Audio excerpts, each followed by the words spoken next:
বিশ্বসেরা গতিমানব ও Jamaican কিংবদন্তি উজাইন বোল্টকে আসন্ন টি-20 বিশ্বকাপের দূত হিসেবে ঘোষণা দিয়েছে আইসিসি। অলিম্পিকে 8বারের গোল্ড মেডেল জয়ী এই অ্যাথলেটের ক্রিকেটের প্রতি ভালোবাসা ছিল আগেই, এবার সেই ইভেন্টের সঙ্গে নিজের নামও জড়িয়ে নিলেন বোল্ট।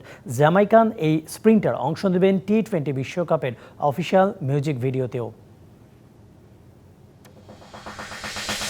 ঘরের মাঠে নিউজিল্যান্ডের বিপক্ষে চলমান টি-20 সিরিজের মাঝপথে দুঃসংবাদ পেল পাকিস্তান।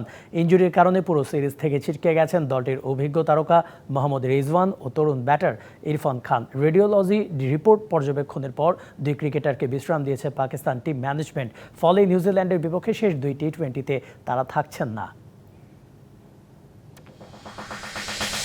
বুকে ব্যথা নিয়ে হাসপাতালে ভর্তি হয়েছেন আর্জেন্টিনার সাবেক তারকা ফুটবলার কার্লোস তেভেজ। দেশটির গণমাধ্যমের বরাতে জানা গেছে, বুয়েনোস আইরেসের একটি হাসপাতালে নিয়ে যাওয়া হয়েছে তাকে। 2022 সালে সব ধরনের ফুটবল থেকে অবসর নেওয়া তেভেজ বর্তমানে আর্জেন্টিনার ক্লাব ইন্দিপেন্দিয়েন্তের হেড কোচের দায়িত্বে আছেন। ক্লাবটি জানায় আপাতত শঙ্কামুক্ত আছেন তেভেজ।